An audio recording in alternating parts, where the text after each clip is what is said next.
All right, Thrive Nation, on today's edition of the Thrive Time Show, you get to hear an interview where I interview a man who was once my boss. I actually used to work at Applebee's, Target, and DirecTV back when I started my business career at the age of 18. And the gentleman on today's show, Tim Redmond, used to be my boss. And then years later, he reached out and asked if I could help him to grow his company. And I helped him to grow his business, Redmond Growth, dramatically. And he's here to share the story about how we helped him to grow his company, and now how he helps also other people grow their companies. And then on part 2 of today's show, we get into the nuts and bolts of how we've helped him to grow his business. So if you have a business and you feel like you're stuck in a rut and you need to take that business to the next level, don't feel stuck. We can help you. We're here to help you. That's what I do. You can go to thrivetimeshow.com to learn more. We have in-person workshops. Again, we have in-person business workshops where we teach you the specific moves that you can use to start and grow a successful business. And now, without any further ado, it's my interview with my former boss and current client of over 10 years, Tim Redmond. Thrive Nation, today's guest actually used to be my boss. You see, back in the day, I worked at Target, Applebee's, and DirecTV. And one day while working at Target, a customer came in by the name of Todd Starkey. And Todd came into Target and he offered me a job. He offered me an internship. I had just read Think and Grow Rich by Napoleon Hill. And I was just getting into the spirit of over-delivering and treating every customer like they were the boss, treating every customer like they were the only customer I was ever going to see, treating every customer with respect, working as unto the Lord. And he said, hey, well, I'm really wowed by the energy, wowed by the customer service. Would you like an internship? And I said, where? He said, well, I'm in charge of recruiting for this particular department of Tax and Accounting Software Corporation. Lo and behold, I did not know that, but that was the company that Tim Redmond had helped to grow from 2 employees to over 350 employees. And he's here today to share with you about how to scale your business. Tim Redmond, welcome on to the Thrive Time Show. How are you, sir? Clay Clark, I am a man that's grateful because of you and for you. You've been an amazing impact in my life. I'll just say that up front. Well, you and I have a unique relationship because, you were my boss for a long time. And then I had the opportunity to work with you as a consultant. And we've been able to work back and forth with each other. Oh, you've been hugely helpful. My life is different because of you. So I want to ask you this. When you meet with business owners today, where do you find that most business owners are stuck? Like when you say you're talking to somebody out there and they have an accounting practice, a dental practice, a contracting business, and they're stuck. What are the areas where you see most business owners are, where are they most predictably stuck? In the same place that I was stuck when I reached out for your help. I did in marketing. I did not have a process of constant stream of leads coming in because of lack of marketing. And then I lacked a sales workflow that once the lead came in, that I could aggressively process it through to get them to come on board so that I could help them out. I didn't have those before I started working with you, Clay, and you helped me out with that. And those are probably 2 of the most common problems I run into in consulting our clients. So it's how to generate leads and then how to convert those leads into deals. Now, one of the things that I appreciate about your specialty is you and your skill set is accounting very well. And you also know how to manage large groups of people. Now, from an accounting perspective, I find when I work with a client, and that was not the case when working with you, but a lot of clients, you'll work with them and they have no idea where they're at with their numbers. So a lot of times you'll sit down with a highly respected dentist, doctor, lawyer, whatever, and they'll reach out because they heard about the services that we provide. And then I'll say, well, tell me, where were your gross sales last year, total sales? And they kind of go, well, it's around 2 million, maybe $1.5 million, 2-ish.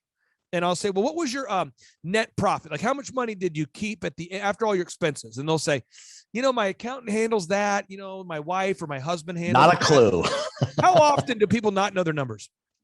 Most of the time, Clay. I was just talking to one of our coaches was having a problem with a client. They're starting to go crazy. And they don't have the cash, but they're generating $200,000 a month in revenue. Wow. And so I thought it was going to be like, well, there's 60 days behind on them doing the work before they get paid. No, it was only 3 weeks, and it was only 55% of their practice. And so I think their problem, we're still in the middle of getting down to it, but I think that when you figure out the gross profit, which is their sales minus their cost of goods sold, materials and labor mainly, equals gross profit, I think their gross profit is not big enough to absorb, to be able to generate a profit. And so they're going to constantly have a cash flow problem because they're not generating enough profits to get ahead. Now, one of the things I like to do, and I like to explain this to clients, is that you have to view your business as a linear workflow, kind of from left to right, like a timeline. Yeah. And so you have to start with fixing your branding.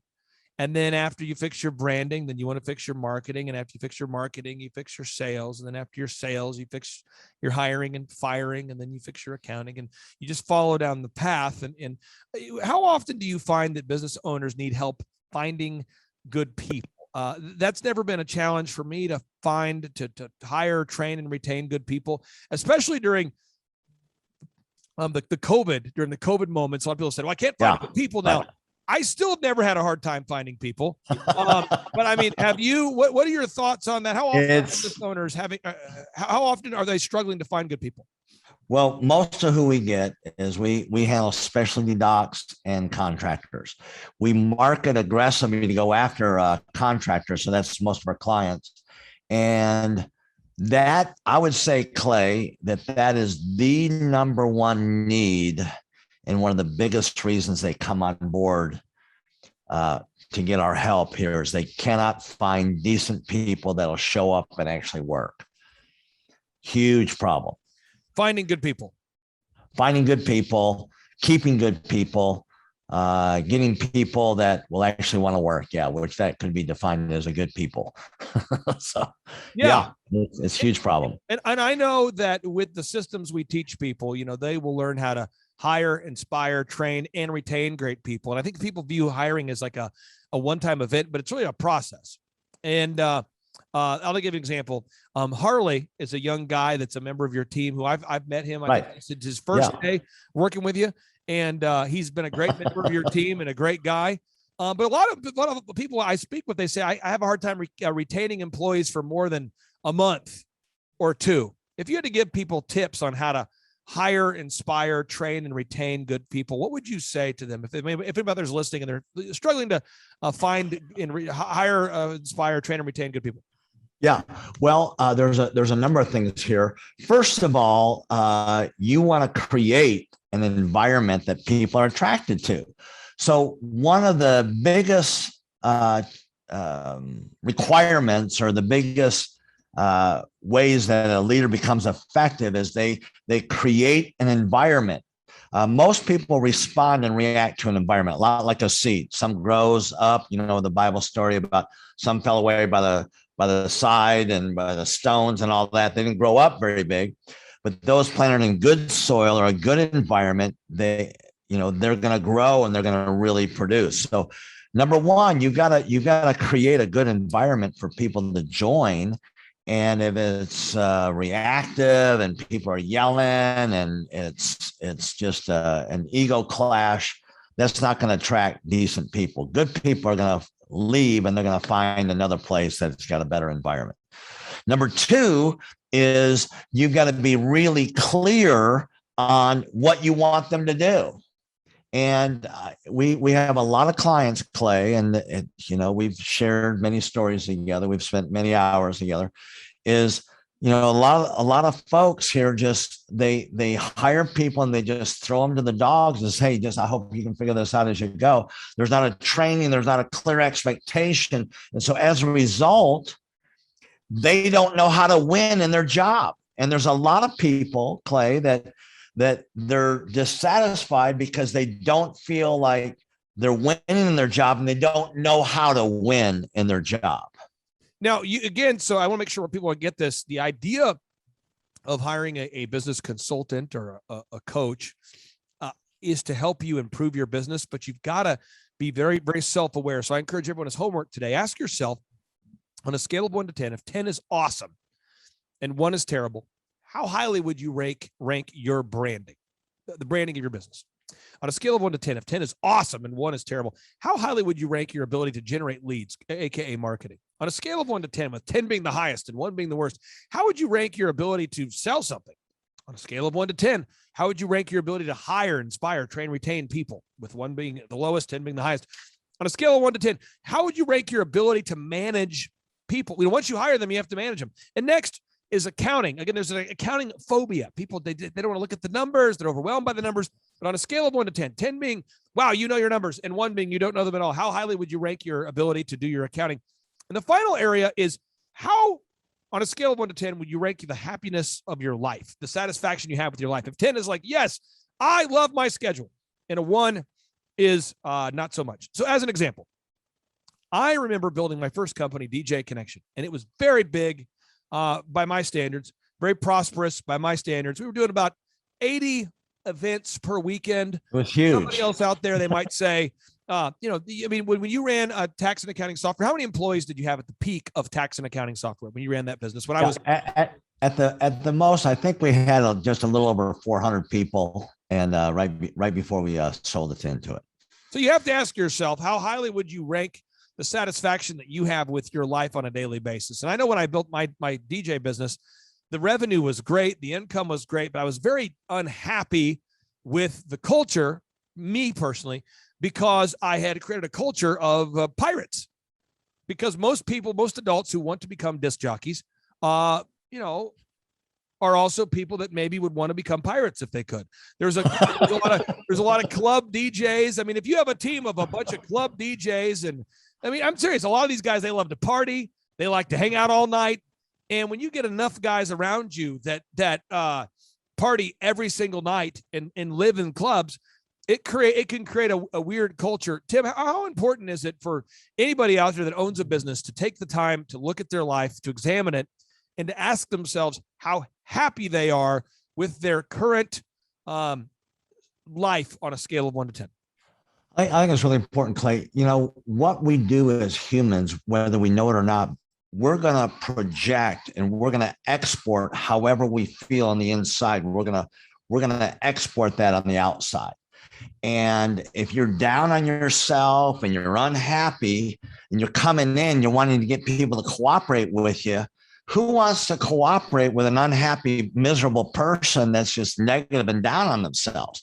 And so we have to understand that you can't play poker with people. People are going to read who you really are, and are you genuine or not? And does it line up? Do you project positivity? If you don't get a really good handle on it, one of my favorite verses in the Bible is Proverbs 4:23. It says, guard your heart, guard your insides, because from your heart, you determine the borders of your possibilities. And so it's super important to know, get your inside checked out and cleaned up and positive and move in the right direction, because you're going to export that whether you like it or not. Tim, at the business conferences that you and I have done, you've actually appeared at a lot of them, and you've MC and speak at them. I think one of the things people have enjoyed about those is the ability to ask any questions that they want to ask, and not to be mocked publicly, but to have somebody that actually answers their questions.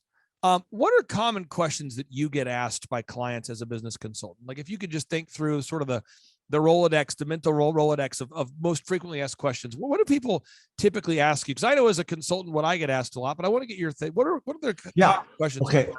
So this is a good question, sir. So most of the time, they're either looking for more leads, or more how to hire more staff. And so what has happened is they've already gone to 2 or 3 or 5 or 7 other marketing firms or hiring firms, and they've been very unsuccessful. And so they come with a lot of frustration. And sometimes they're almost like mad at us to say, well, this is what everybody else said. And I say, well, we're not just a coaching company that tells you what to do.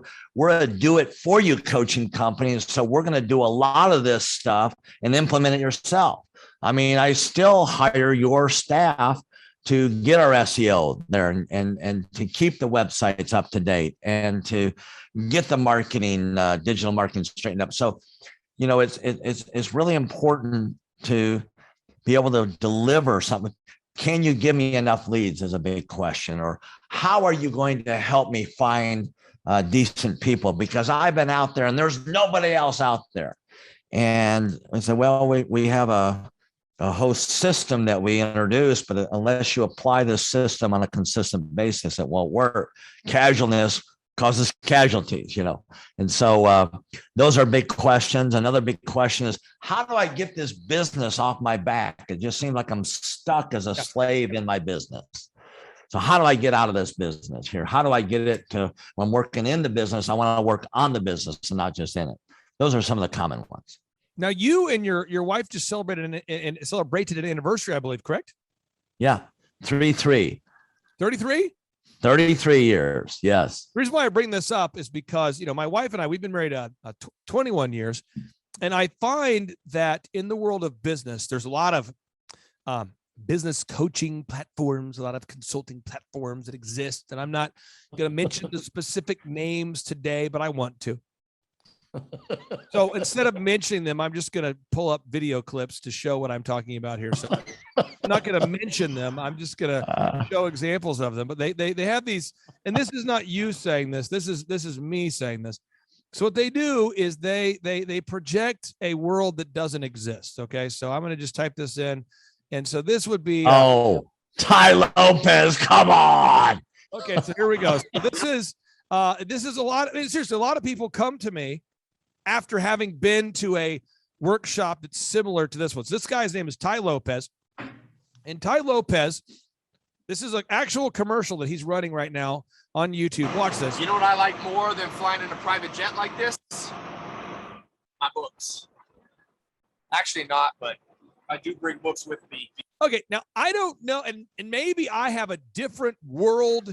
Maybe I come at the world from a different angle than a lot of people, but I've never been in a private jet with a guy like this and a girl like that and a girl like that and a guy like that talking about books. Nor have I ever been in a private jet with people like this. But the point is, the idea that he's selling, look at this. Because we were just talking a little bit earlier on, the question was how to figure out what you should do with your life, like your destiny, what you're meant to do, what your purpose is. And I don't know that I want life advice from her or from her or from him or from him. And then you go, and again, and people say, Clay, why are you mentioning him specifically? Because I'm trying to speak to your specific potential ideal and likely buyer. There's only a certain number of clients we can work with at any given time.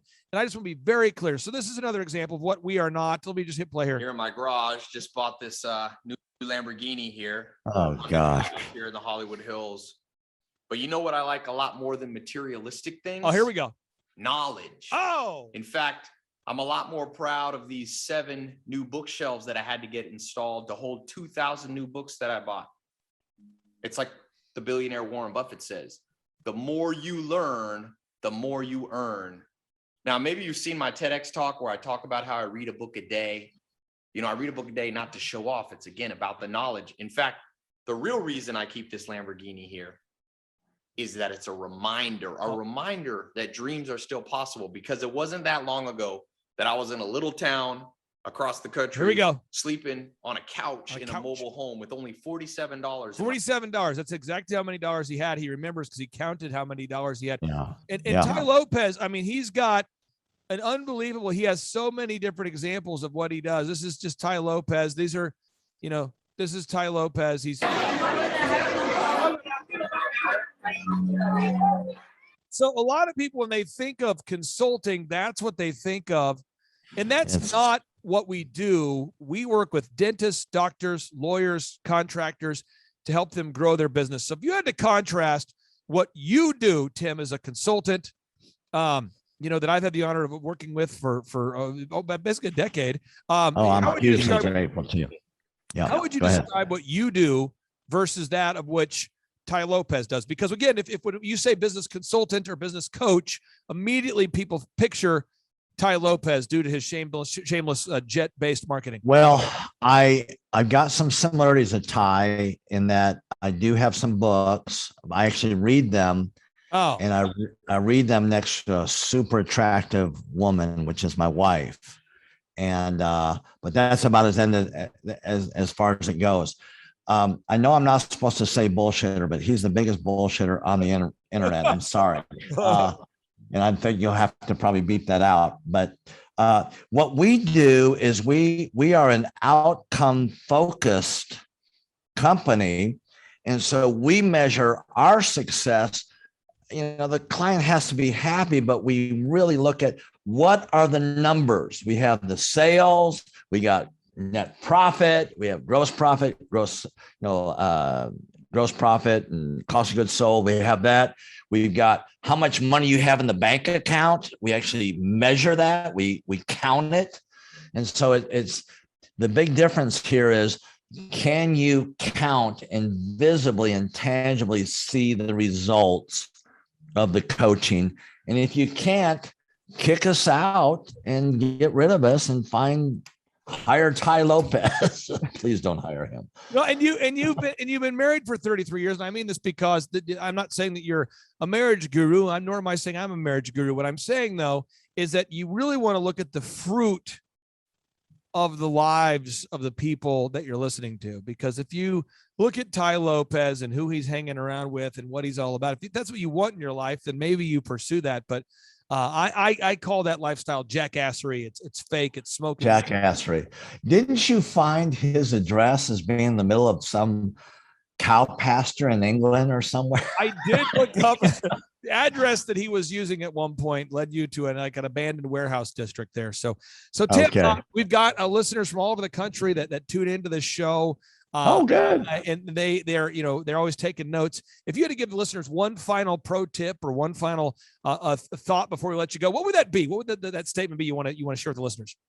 I would say that create a cadence in your business, and you do that by having a daily planning that you do, and then every week you touch every aspect of your business, meaning a meeting, an accountability meeting with whoever's in charge of whatever you're looking over. You visit that aspect of the business. Like for accounting, that's going to be Monday at 1:00. For sales, that's going to be Tuesday and Thursday and Friday. We have specific times where we touch every aspect of our business. And so creating a cadence in your business is creating this predictable pattern of making sure your business is on track and you're addressing issues as they go. Tim, I appreciate you carving out time to be here. That's Tim Redmond from RedmondGrowth.com. That's RedmondGrowth.com. He's a beautiful man, a great American. Tim Redmond, thank you for allowing me to interview you today, sir. Thank you, Clay. And we will talk to you later. Take care. Very good. Awesome. On today's show, we celebrate the epic growth of longtime client Tim Redmond.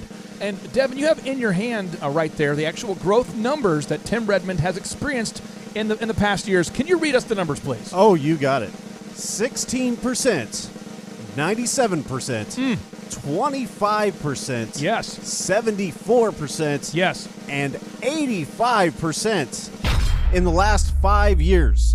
Now, we have Paul Hood on the show here. Paul Hood is a CPA. And, Paul, you do a lot of things other than just basic math. But if a company has grown by, what was the last number there, Devin? 85%. So let's just say for good, even numbers here. Let's just say the company did $100,000 of revenue last year. Sure. And they're up by 87% this year. How much larger are they? What would be the gross sales for the listeners out there who are not math people? Well, that would be what, $187,000 in sales. If they did 100,000 up 87%, that's 187,000, right? Okay, so almost double. Almost the size. double. Almost. Yes. Okay, and then what were the other numbers there, Devin?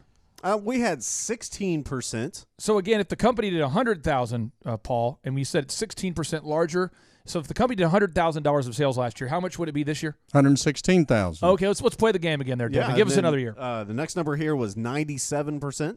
97%. So if a company did 100,000 last year, Paul, you're saying it'd be $197,000 I this year? would say that, yes. Do you do this? If people go to hoodcpas.com, do you do basic math in addition to the Epic accounting and bookkeeping services? Sometimes we do algebra. Actually, we do it all. So maybe a little Really? geometry. Wow. Yeah. But don't tell anybody because that's a long time ago. But no, Clay, that's the exciting thing about that is so if somebody goes from does $100,000 up 16%, that's $116,000. But then if they're at $116,000 and they're up 97%, then you're at, let me see, 1.9. Got the calculator. Come on it's heating now. up. It's the math podcast. Here we go. So yeah, times 1.97. Yep.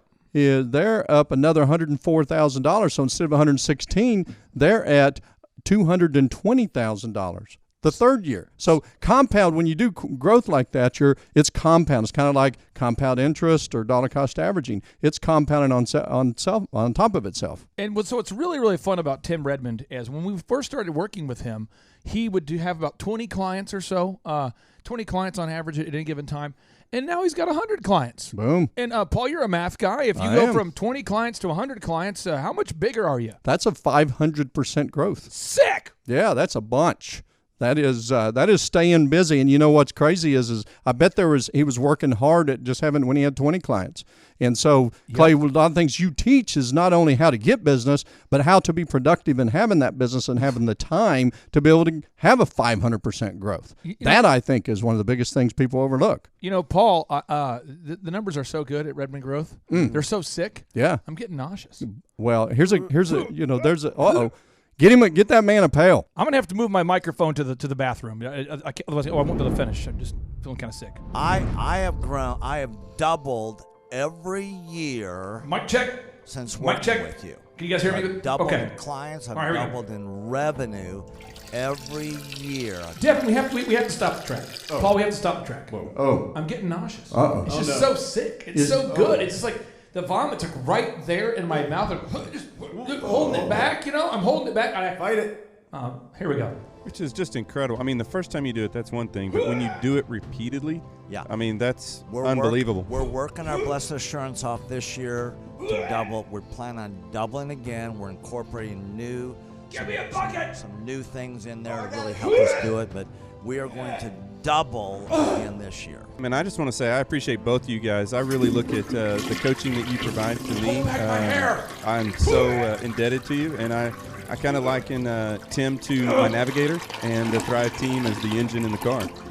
But you put me in the driver's seat, and I used to not be. I have grown. I have doubled every year since working with you. I've doubled in clients. I've doubled in revenue every year. Devin, look, there's some corn. Oh, thanks. It's coming up again.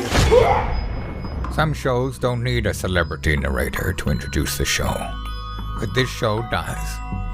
2 men, 8 kids, co-created by 2 different women, 13 multi-million-dollar businesses.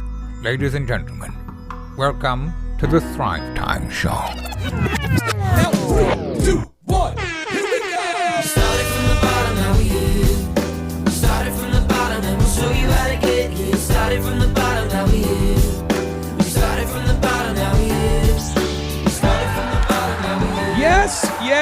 Yes, and yes. Thrive Nation, you are in for a laser show today because on today's show, we're inviting Mr. Tim Redmond onto the show. Tim Redmond, how are you, sir? Doing really well, Clay. It's so good to be back on the show here. It's been a while. You've not been in the man cave since the flood.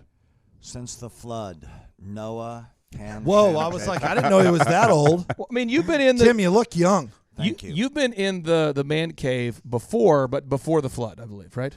I've been in before the flood. Now, for the listeners out there that don't know, when I was 19 years old, I got hired to work for a company called Tax and Accounting Software Corporation. This was a company that you grew. You and another guy, you guys grew it from 2 people to 350 employees. So from you two, can you share where was the company started? Was it like in a garage? Was it in an apartment? Was it in an office space? Where were you where were you physically located when you started the company? We were in an apartment complex. We the international headquarters were in a 3-bedroom condo at 31st and Mingo, which is a bustling part of Tulsa. Oh, it's a really nice area. Yeah. For people who are out there who don't understand, that's not a nice part of Tulsa. Well, you might have to speak multiple languages down there. Yeah. You have access to a liquor store and bail bonds and pawn shops and all the essentials there, but it's not a super an nice area with bars on the windows kind of place. There's a lot of entrepreneurs there. Street side.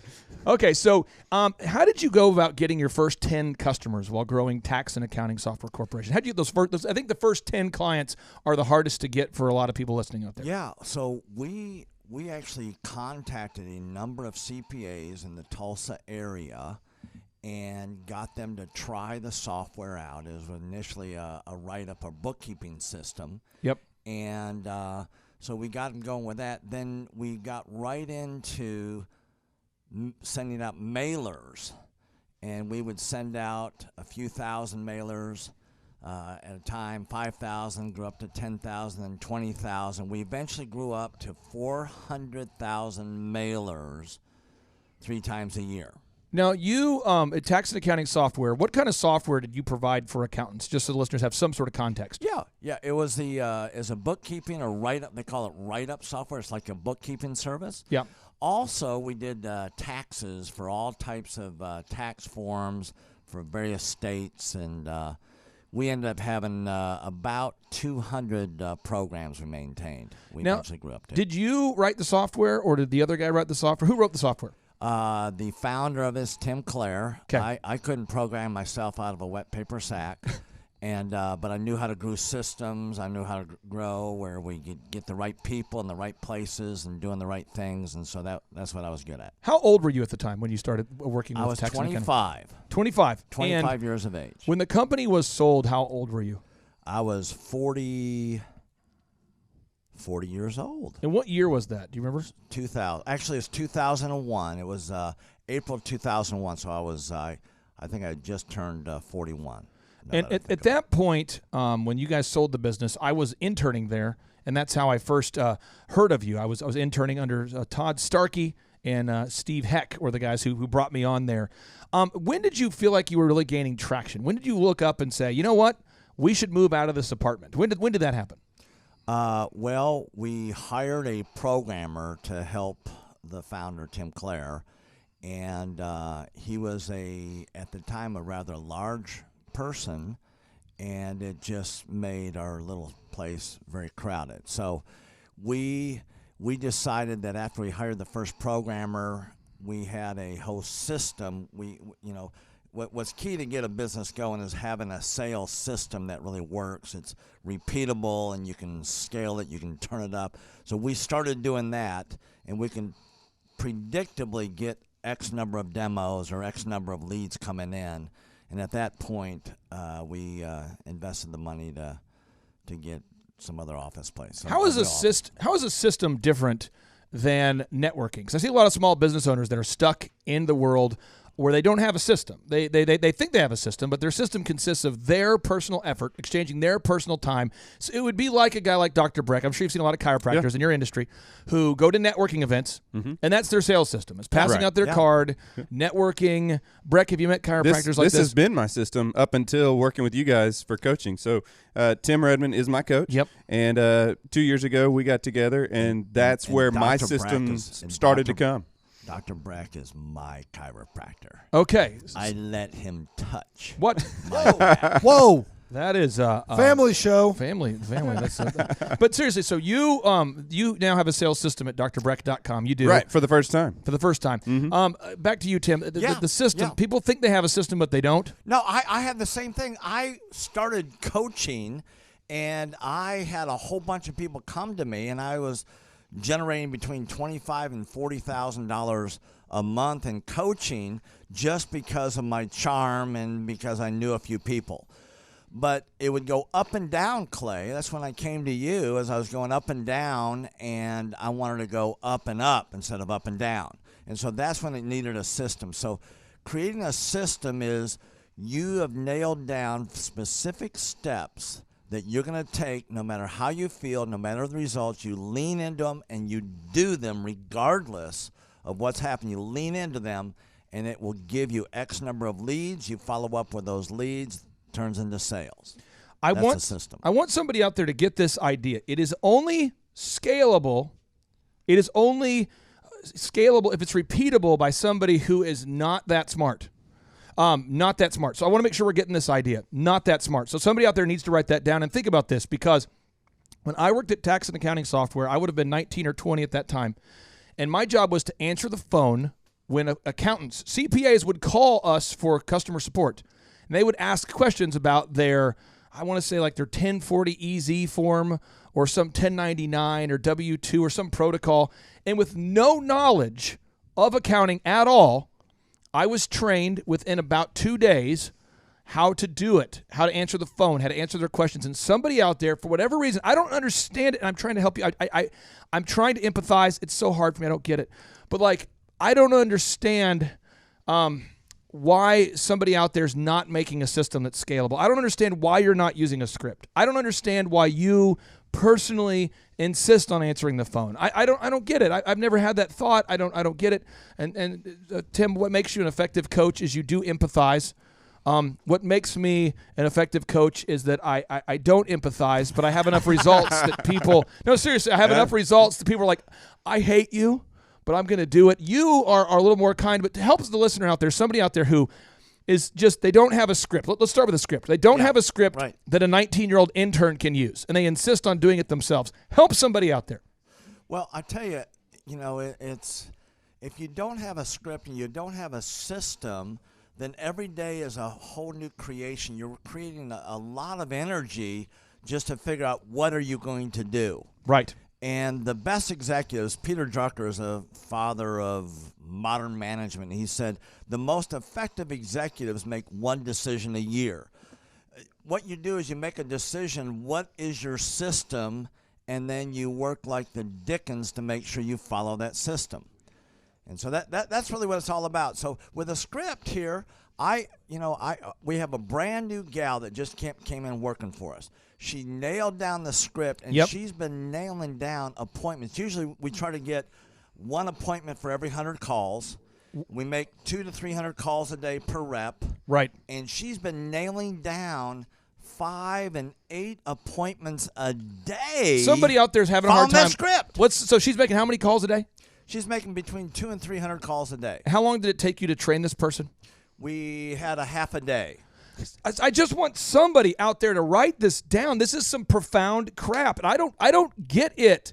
I want to help you, but somebody out there needs to be slapped around a little bit. Listen.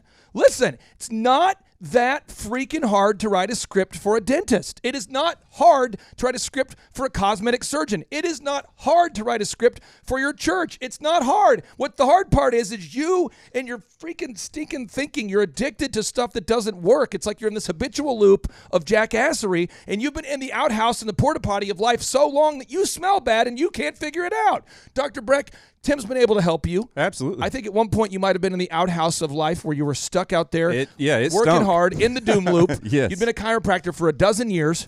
A little more. A little more than that. Yeah. You were stuck. Mm-hmm. How much have you grown since having one-on-one coaching? We've more than doubled. More than doubled. Yeah. What advice would you have for the listeners out there who are struggling with the concept? They're pushing back. They're going, I want to implement the script, but well, there's a couple things. I mean, one, I would say if you think that you can do everything yourself, then your vision's just not big enough, because you've got to elicit the help of others. You've got to build a team around you, and you can't really properly do that without the systems. So you need the systems to do more than what you can do as an individual, one person, doing this, running the whole show. As I've said it before, I was kind of one-man band, and it sounded terrible. And so if you want to be an orchestra, you've got to bring on the other, instruments. You've got to have the whole team working together.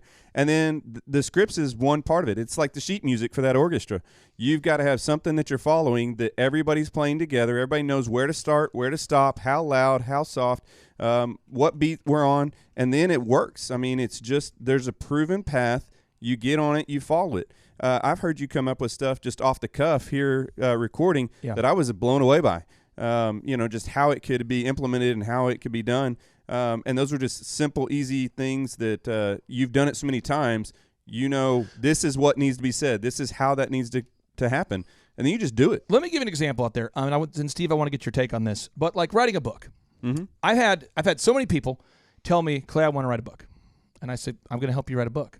And they say, how do you write a book? And I tell them the proven system. I've done shows about the system. Yeah. And then this weekend, my wife's at a cheerleading event. She's gone at the cheer thing, and so my kids are being watched by Grandma. And then I took care of them last night. I picked up my kids at noon, hung out with them for about 2 hours.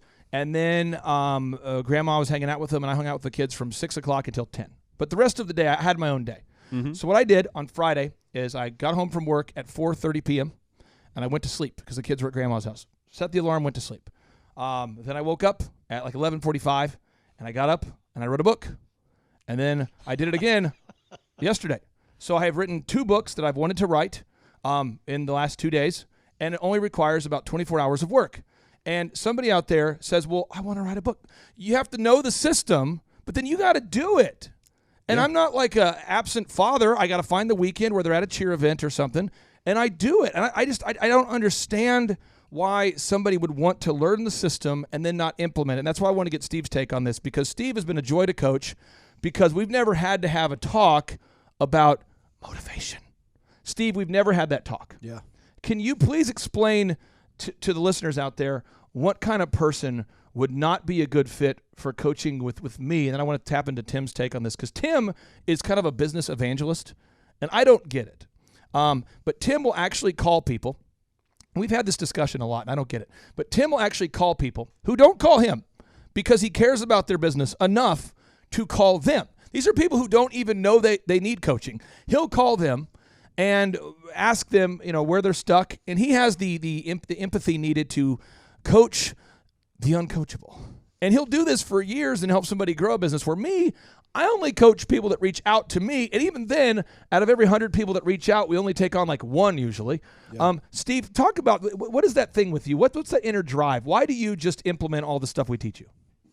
Well, I think, I don't know if I heard it from you or where it was from, but I think it comes down to discipline versus motivation. I think a lot of people are looking for motivation, or to get motivated to write that book, or to get motivated to call their leads, or to get motivated or get in the right mood, or to get where they feel right. And it has nothing to do with that. It has everything to do with being disciplined to be able to do it. And the inspiration is the reward.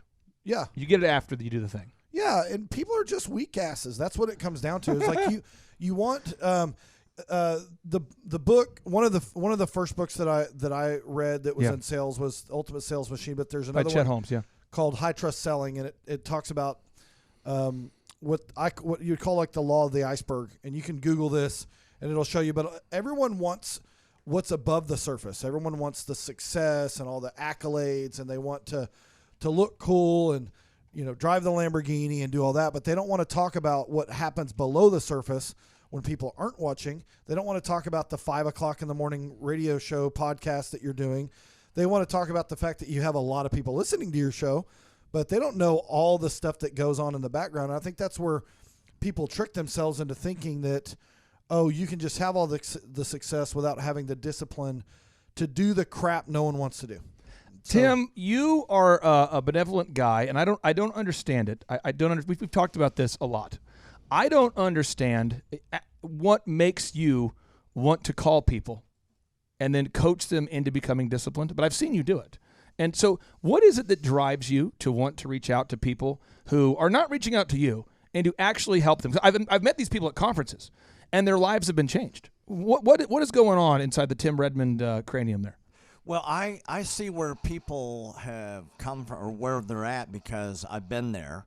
Got it. And it doesn't take that much to go from a flat or a downward spiral into going up.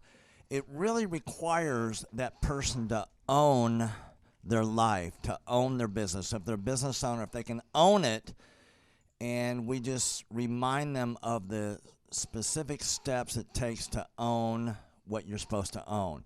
When they start to own it, good stuff starts happening. So I'm convinced that now you have more of a limit, Clay, of how many people you want to coach, and so I'm ramping up, even beyond you. And our relationship is weird in that we do. If someone were to buy an Apple computer today, Yeah. And or let's say about a personal computer, a PC. The computer is made by, let's say, Dell, but then the software in the computer would be Microsoft, let's say, or Adobe or whatever that is. So I basically make the systems, and you're like the computer and I'm like the software. It's kind of how I would describe our relationship. Yeah. Tim, I want to ask you this. You and I reconnected. I think it was in the year 2000 and what was it? Maybe 2010. Is that right? 2011, maybe, or no, maybe further down the road. Maybe 2013. 2012. 2012. You were just starting to put together your whole Thrive campaign. Okay, so 2012, and at that time I was 5 years removed from the DJ business, and you were how many years removed from tax and accounting software? It was about 10, 11 years. Okay, and I started coaching clients. My wife was telling me the story the other day, and I totally forgot about this. But it was 2002 or 3. I wanted the Renaissance Hotel to refer me. I had America's largest wedding DJ company at the time called DJConnection.com. And I wanted the Renaissance Hotel to refer me, and I wanted Tarp Chapel to refer me, and I wanted Fasciano's, the bridal store, to refer me. And they wouldn't refer me. And so I said, what do I need to do to get you to refer me your weddings? And they said, well, we're not going to, or something like that. And I said, well, if I can help you double your sales, would you refer me? And in all cases, they said yes. So my first coaching clients were these venues where I would go in and double the sales of a wedding venue, and then they would refer me. And it's easy for me to double a company. It's very easy. It's very linear. It's step by step. We just do it. And we have enough guests on the show who can share their stories. So hopefully at some point you'll understand as a listener that this is true. So coaching clients. In 2007, I think it was, or 8, Vanessa said, why don't we file an LLC? So we filed makeyourlifeepic.com. It was called Make Your Life Epic because an epic movie involves a hero who starts off with a goal and has to go through some adversity en route to their ultimate success. And that's what growing a business is like. And so we met. How did we re-meet? What was the first interaction? There was some interaction where you and I first connected. I just remember that somehow you and I went to Hideaway Pizza. But do you remember when we first reconnected? Yeah. Well, we had that speaking thing that. There it was. So it was Victory Christian Center. I was speaking there, and through a series of events, the event started late, and I did not know that you were speaking after me. Yeah. And so I spoke for the allocated amount of time I was given, and that was eating into your time as the keynote speaker. Right. And I did not know I was eating your time, and you did not know that I was asked to start late. And so it was that initial. And during that time, Clay, that was my profession. I was really for about 10, 11 years. You were speaking, I was traveling around the world, really doing ministry, and I would do coaching as a way to make up for. Instead of getting love offerings, I got a lot of hate offerings from churches. Nice. And so that's how we did. So, you didn't realize that I was the keynote, and I thought you were just another one of these people who's eating into your time and eating into my time. And I was the main guy, and I was pretty full of myself. And you had a table out with your book, The Power to Create. Yeah. And I remember I was talking, and I was probably about at this point 5 minutes over into your time, but I didn't know. And I'm getting this evil eye from the guy. Well, by the way, if you're out there listening, the worst thing you can ever do is go overtime. I'm just telling you, if you're a speaker out there, the most discourteous thing you can ever do, the worst thing you can do is to ever go overtime. So I'm starting to pick up on this. I got some pretty decent emotional intelligence. Tim's got a pretty mean stink eye. But I also I'm also on like slide 4 of like 10. Yeah. So I'm trying to hustle through it. Afterwards, we shook hands. I realized there was something weird. We exchanged numbers. The next time we met was understand, Clay. Yeah. That based on what happened on that table, what had happened was the means for me to feed my family for that week. No, I get it. And so Terry Fisher and his wife Julie, nice people. They're in their 50s, I believe, maybe 60s now, 60s maybe, 60s. Yeah, he's about 65. And they invited me over for a Christmas holiday event at their house. Yeah. And I was the only guy there who wasn't 45, I think. Yeah. And I was there, and Julie offered me wassail. Now, wassail, Steve, have you ever had wassail before? No. It's a hot cider. It's yummy. So I'm offered. I didn't know how hot it was. Yeah. Nor did I know what it was. Mm-hmm. So Julie says, "Would you like a wassail?" And I said, "Sure, I'd like some wassail." And I'm asking my wife, "What's wassail?" She says, "Well, it's apple juice, basically." I'm like, "Okay." So because I have I always operate 95 miles an hour in the 60 mile an hour world. I chug things. So if you give me a bottle of water, I'll usually finish the thing at one just gulp. That's what I do. I eat. If we go out to eat, Vanessa always says this is not a race, so I have to slow down. But I chug the wassail, and it is so hot that I drop this really expensive, I think, Kinzig china. I mean, it's probably $100. Everything that Julie has is first class. Oh, no. But she is just a wonderful person that just wants everything to be perfect. So interaction number 1, I speak over into Tim's time. Interaction number 2, I spill wassail at an event where I'm clearly the young buck who shouldn't be there. And you burn your throat. Right. Things were not off to a good start. Surely you can't be serious. I am serious. And don't call me Shirley. So you said, hey, what's your story? I want to meet at some. Let's go out for lunch. So we met at Hideaway Pizza. And that's when I'm more in my element, where I'm one-on-one and I can talk about facts. I don't do well with social circles. You were actually telling me, Clay, about your vision with this Thrive 15. And, hey, I was thinking about having you be on board as a board of, part of my board of advisors and meet and launch this thing out. So that's really what connected us here, was you telling us about your vision. So we met for pizza. And at some point you were like, what's going on with your coaching? How do you coach? And I said, well, I've got clients. Most of them stick around for years. I meet them. I find out their goals. I don't really try to tell them their goals. I find out their goals, and then I build a business vehicle that helps them get there. And you were telling me about your consulting, and I said, well, what I do is consulting with the back end. So where you were doing speaking and coaching with executives that already had a big team. You were coaching huge companies that already had a big team. I'm coaching people that don't have a team. I coach people that they don't have a graphic designer, photographer, web developer, all that stuff. So I'm doing consulting with the back end. You're doing speaking with the leadership coaching. And I said, maybe you and I could team up. And so that was, I think you have been a client of mine for, is this 8 years now or 9? Yeah, we had an exchange, because I believe in the law of exchange rather than the law of free.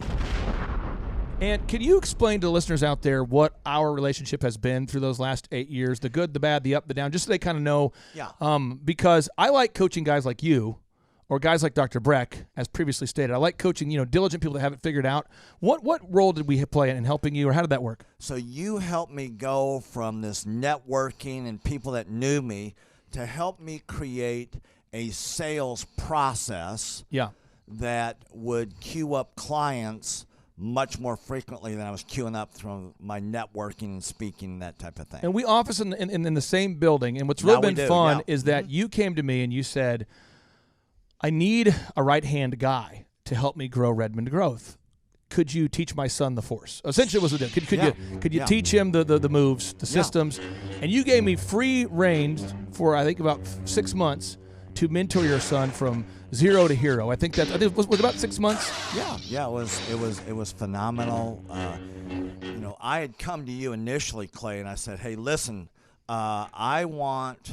He said, what's your goal? That's your first, what you say. What's your goal? I said, I want to be a centurion. I want to coach 100 businesses.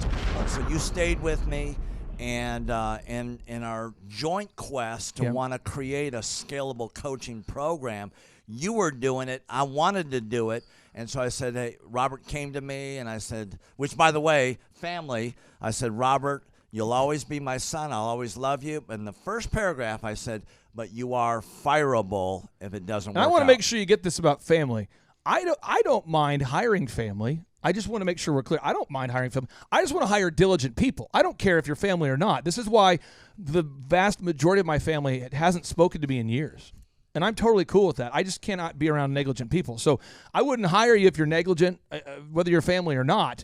And Robert's a diligent guy. So we worked with Robert on. He really did well. He had already done very well in the world of recruitment. He was already doing very well as an HR recruiter, hiring guy, kind of a headhunter kind of guy. But we worked with Robert on teaching him search engine optimization, sales. He actually worked on the search engine team for a while. It was a rough environment, hugely demanding. Yes. So he was like, Dad, I don't know if I could do all that you're wanting to do. He's making $100,000 a year as a 25-year-old. Yeah. And I said, okay, Robert, I promise you that I'll pay you less than half initially. That's my promise to you. So Robert had to master, though. He had to master search engine optimization. He went from a 6-figure job to starting at the bottom, learning that search. Having to learn all new skills that you were teaching them, and it was a tough environment. Yeah. up early, 5 o'clock, working until 5 or 6 every day, getting stuff done on the weekends. And I mean, it was transformative for Robert, for you to create a new reality of saying, if you're going to own a business, this is what it takes to own a business. Robert, Jonathan Kelly, and Julia Marriott are the only people I've ever met who've been able to learn the systems that fast. So the search engine system, the sales, the branding, the marketing, the accounting, the legal, the workflow, the emotional connection, all of these, how to manage people, the checklists, all the things we had to teach them. It's like getting your MBA in 6 months is what Robert did. Oh yeah, it was awesome. And I'm the visionary, and then Robert has very deservedly moved into an integrator. He makes sure things get done and implemented, and he's phenomenal at that. And I will say, Clay, I'm very grateful to you leaning into him, and I mean you leaned into him without mercy. It was awesome. He's been great, and I will tell you, Jason, you've seen this with clients, but when we first start out writing a script, the script is never right. Nope. But you have to use it, right? Yeah. And so start somewhere. So when we started making a script for Redmond Growth, and again, this is where the interesting thing is here. Oh, I wanted to complicate it so much, Clay, and yes. you kept it simple. We had to keep simplifying, and I think we were on about version maybe 25 or 23, somewhere around there. Not version 30 yet. We're on version 20 or something, and we're recording the calls, and every meeting is the same meeting.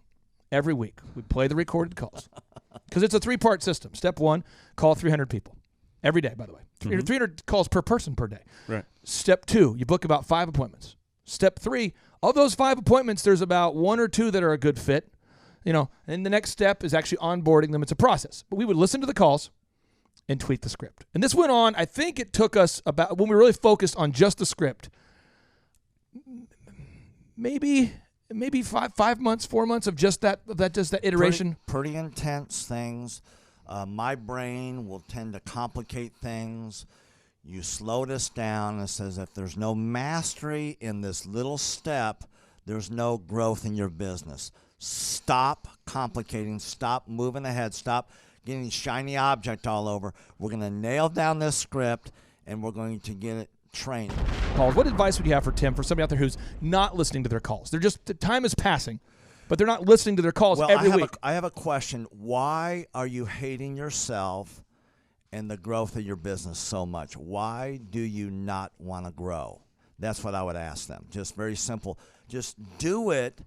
Don't complicate it. Don't say, here's why we can't do it. Just do it and watch your bank account become extremely obese. We go back 8 years ago. Think about the number of clients you had back then versus the number of clients you have now. As a percentage, what has been the growth over the past 8 years, do you think? We got to inspire somebody out there who just doesn't have the time to listen to their calls. Okay, so Clay, it's like I would go up and down from about $10,000 a month up to about $40,000, but it's up and down roller coaster. And so now we've got it to where we're in excess of 100 clients. That's awesome. And so I would have anywhere from 5 clients to 20 clients on my own with networking, but I had no control over it. I didn't, without the systems, you're going to be victimized by your own business. For somebody out there who struggles with math, if you, let's say that your average number of clients was 30 and you go to 100, as a percentage, what is that? I have doubled every year since working with you.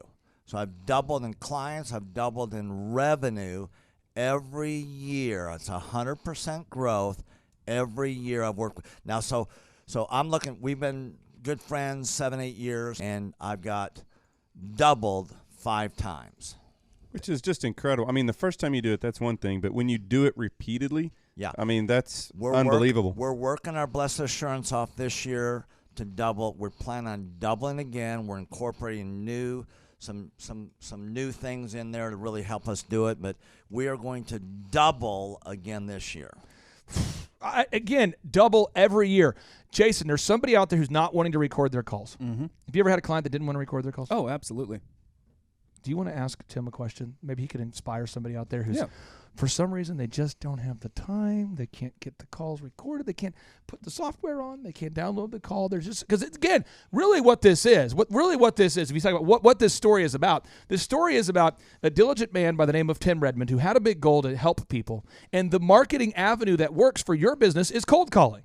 I mean, without the cold calling, it's not going to work. Now you're getting word of mouth and people are telling each other, but is there somebody out there who they just don't want to pick up the phone? What questions would you have for Tim about that? Because he's mastered the art of the cold call.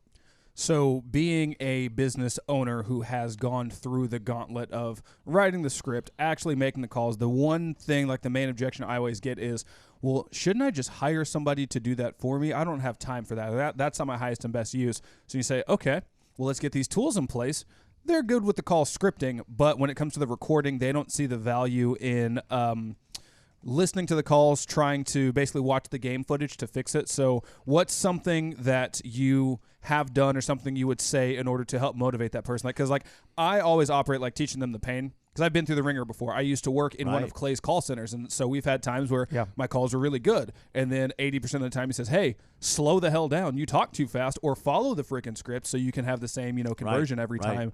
But, so trying to teach them through the pain sometimes doesn't work. So what's another alternative that you would just say, hey, in a polite way, dummy, this is why you have to record your calls and follow up on the training when it comes to that? Yeah, owners own stuff, so... I did not want to own all the calling. I would make calls here and there, and I wasn't diligent. Clay has been very kind to me, but I wasn't. I was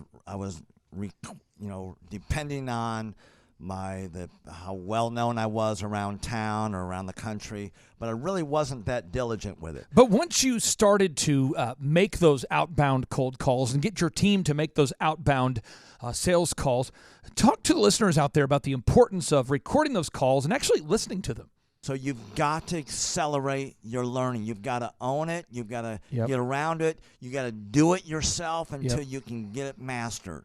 I have pastors I've worked with in the past, and I can say this: if you're a pastor out there and you're not diligent, please don't reach out to me. Please don't do it. 'Cause it's a form of cognitive dissonance I cannot handle. I cannot handle you making an income and working less than everybody I've ever met. I cannot handle. It's just a form of cognitive dissonance. Now, I work with great pastors now, but I can tell you, if you are a pastor out there and you want to reach out to me and you are if you're living the easy life on somebody else's dime, do not call me because I will go off at you. But a pastor, to be good, has to be good as a speaker, as a teacher, as a trainer, as a leader. And a guy back in the day who's no longer a Christian, by the way, but he once was, Carlton Pearson. Carlton Pearson, who was my speech coach, and he was the top televangelist of his time at that time in America. He was the number one mega church pastor in Tulsa at that time, and he was on the Christian Broadcasting Network. He told me something that changed my life. Awesome. As I hired him to teach me speaking, he said, Clay, after every sermon, I would watch it. I said, what, you watch the whole thing? Yeah, I'd watch it, the whole thing, and take notes about what I did well and what I could do better. And it had to do with every aspect of it. And he said I did it every single time. And you must do it as well if you want to become a truly great speaker as he once was. And he looked at me and he said that. You must listen to every single speech you've ever done. I mean, listen to it. So we recorded the conference audio, and there's a lot of reasons for it. But one, I listened to the entire 15 hours every time. Wow. Come down here and I hit play. I'm working on stuff, and I listen to it because I find the moments where it went.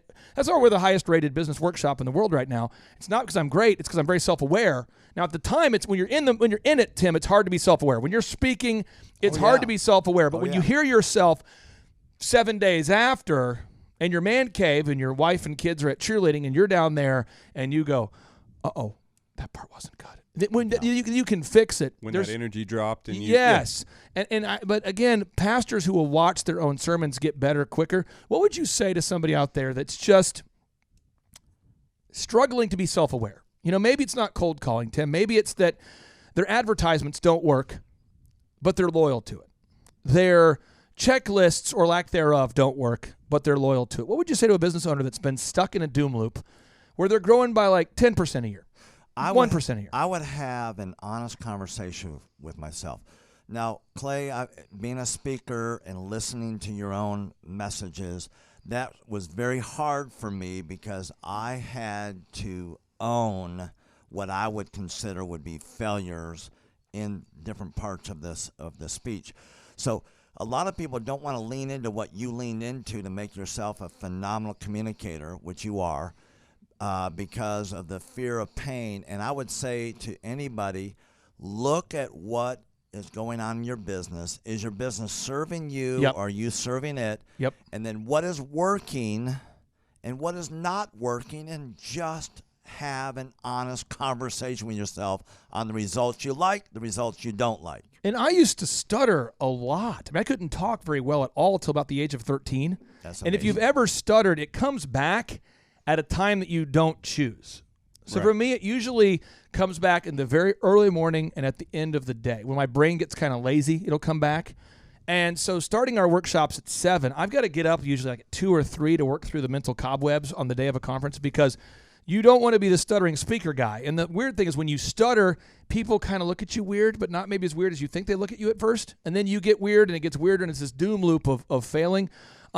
Breck, as a chiropractor, Tim's had to help you become self-aware Absolutely. of the things you do well. Right. And maybe I'm incorrect about this, and maybe I am correct. You tell me. I don't think Tim's had to help you gain a care for your clients or your patients. No. And I don't think he's had to teach you anything about chiropractic care. No. But what kind of things has he had to teach you? Oh, man. There's been so many different things. One of the first things we did was about like profitability and where our price structure was. So that was one of the first tasks we took on. The website. I had done a buyout with a partner, and so I had been kind of an indentured servant in a lot of ways. Yeah. And so there were a lot of just bad systems, bad habits that were in play that we kind of had to just work through.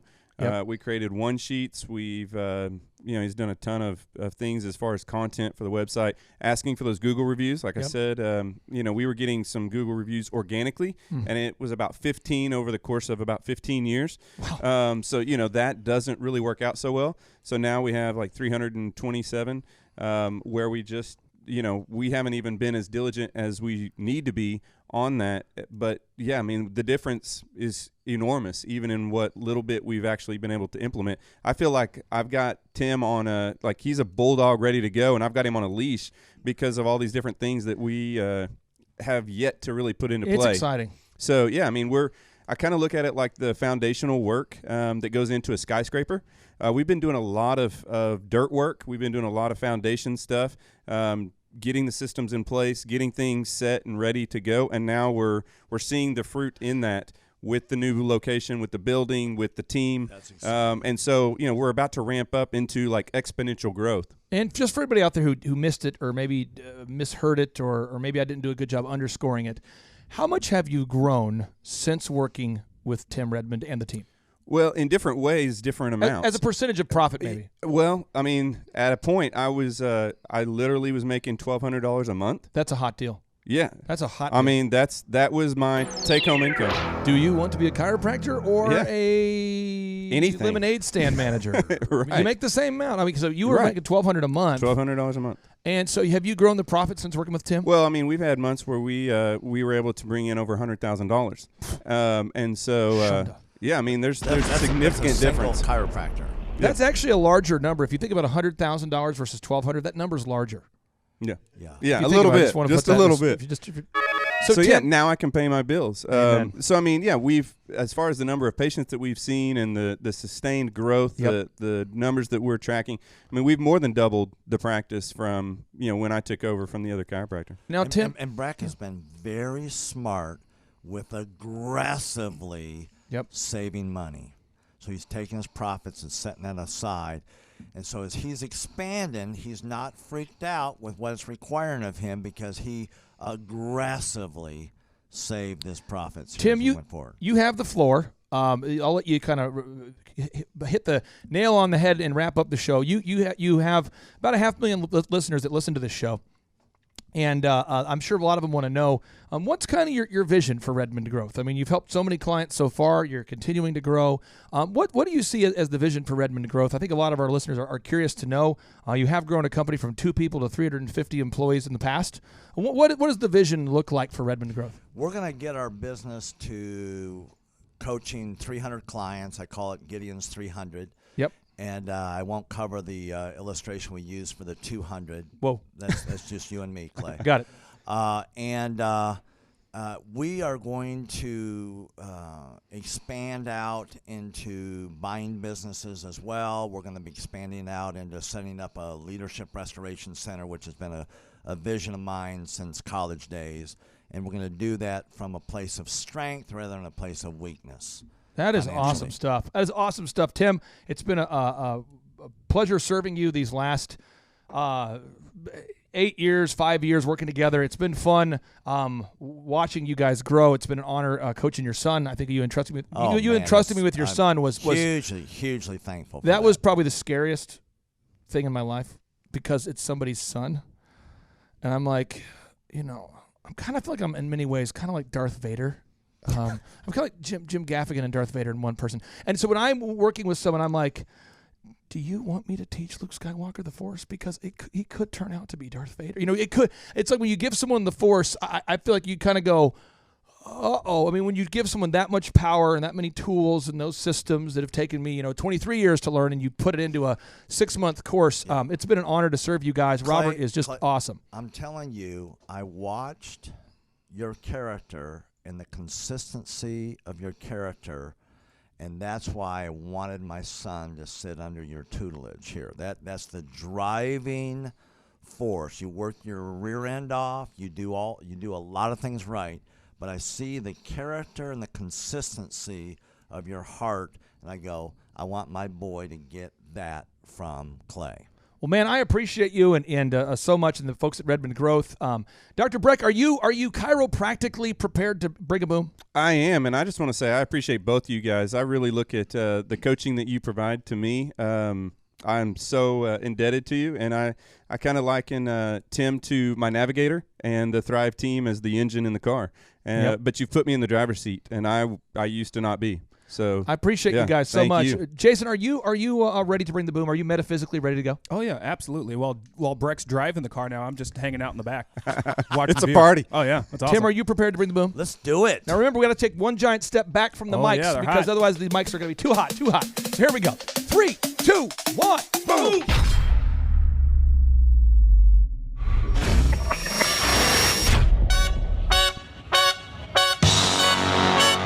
Attend the world's best business workshop led by America's #1 business coach for free by subscribing on iTunes and leaving us an objective review. Claim your tickets by emailing us proof that you did it and your contact information to info@thrivetimeshow.com.